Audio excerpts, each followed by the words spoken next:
রাস্তার পাশে একজন কৃষক দাঁড়িয়ে আছেন চারটি গরু নিয়ে। গরুগুলো আপন মনে খেয়ে যাচ্ছে এবং কৃষক স্থির হয়ে দাঁড়িয়ে আছেন, তার ভাবনায় কিছুই নেই। দেখে মনে হচ্ছে তিনি অনেক সুখী মানুষ। শুনবো এরকম একজন প্রান্তিক পর্যায়ের কৃষকের কথা। তিনি কিন্তু তার সমস্ত স্বপ্নকে আবর্তিত করছেন এই চারটি গরুকে নিয়ে। তার এই গরু ছাড়া আর কিছুই নাই। আচ্ছা চাচা, আপনি কতদিন ধরে গরু পালেন?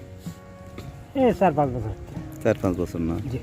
মানে এই পর্যন্ত কি গরু পালা লাভজনক পেশা বলে মনে করেন নাকি? আমি কাজ কাম কোনো কিছু করবেন না, এই কি আর পাইলি ধৈর্য মনে করেন 20,000 হোক 30,000 হোক, এটা বাড়তে বেশি দেখ। আচ্ছা আচ্ছা, তার মানে গরু পালন একটু লাভজনক মনে হয়, তাই না? আমি এগুলো কাজ কাম করে পেতাম, কিসের বাচ্চাটাই ভালো লাগে। আপনার তো দেখছি বেশ মানে কিছু বাচ্চা দেখছি আপনার এখানে, উন্নত বাচ্চার বাচ্চা মনে হচ্ছে, কিন্তু আল্লাহ দিলে বাড়াই। ক্রস মাগুলা ক্রস তেমন উন্নত না, কিন্তু তারপরেও বাচ্চাগুলো অনেক ভালো হয়েছে বলে মনে হচ্ছে। আপনি ইনশাল্লাহ ভালো একটা প্রফিট বা ভালো লাভ করতে পারবেন এই দুই মানে বছরে, আমার এটাই মনে হচ্ছে। সব মিলিয়ে এই দুইটা যদি বপন হইতো তাহলে আরও জাত উন্নয়নের ক্ষেত্রে আরও ভালো হইতো, তাই না?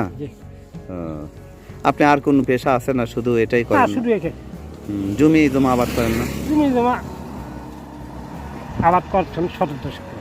আচ্ছা আচ্ছা আচ্ছা মহামরা যাওয়ার পরে 65 জায়গা ভাগ দিবি, আচ্ছা আচ্ছা এই পরিমাণে আচ্ছা, বুঝতে পারছি। মানে ফ্যামিলির খাওয়া দাওয়াটা হয় আর কি। খাওয়া দাওয়াটা হয়, ঘরের ভাতটা কোনো এলে করিলেই।